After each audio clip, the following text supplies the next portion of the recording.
Sa bawat palo ng golf club sa golf ball tungo sa target hole, isang estudyante ang nabibigyan ng pagkakataong makapag-aral. Ito ang naging daan ng Rotary Club of Downtown Session para makalikom ng tulong para sa mga nangangailangan sa Baguio City at mga kalapit na probinsya.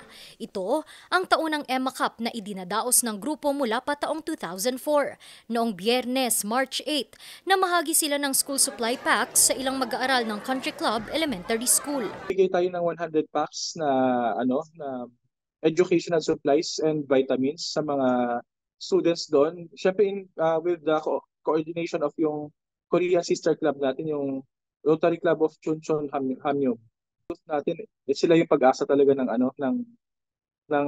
bayan natin. So if mabibigyan natin or magiging instrument kami para mabigyan ng magandang future yung mga kabataan natin, I know na balang araw, sila din yung magiging instrument din siguro para to give back to the community. Ang tulong mula sa kanilang nalikom sa 19th edition ng Emma Cup na ginanap noong nakaraang taon. Yung sakripisyo para magdaos ng Emma Cup, worth it. It is fulfilling hindi lang spiritually but also in your desire to share. Kasi yan nga ang basic desire natin, to share our blessings to the community.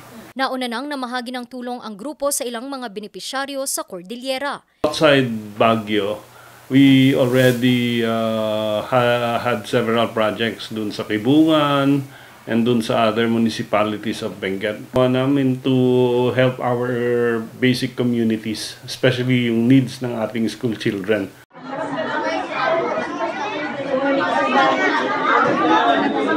Ayon sa kanila, bukod sa pagbibigay ng regalo sa mga benepisyaryo, regalo na rin nila ito sa mga walang sawang nagbibigay suporta sa kanilang mga layunin. As of now, may mga proposals po kaming hawak. Pag-uusapan po muna ng board kung ano yung mga schools na ipaprioritize natin. And then from there po, kung sino mas nangangailangan po, tutulong tayo lahat sa mga mas priorities natin. This is resibo ng Emma Cup na itong mga outreach programs na ito ay ginagawa namin to help our basic communities, especially yung needs ng ating school children. Rotary Club of Downtown Session na tumutulong hanggat kaya nila. Tuloy pa rin naman ang kanilang pag-iikot sa Cordillera para mahandugan pa ang ilan sa kanilang mga benepisyaryo. Dagdag pa rito, nagsisimula na rin silang maghanda para sa 20th edition ng Emma Cup ngayong 2024. Randy Guzman para sa Luzon Headlines.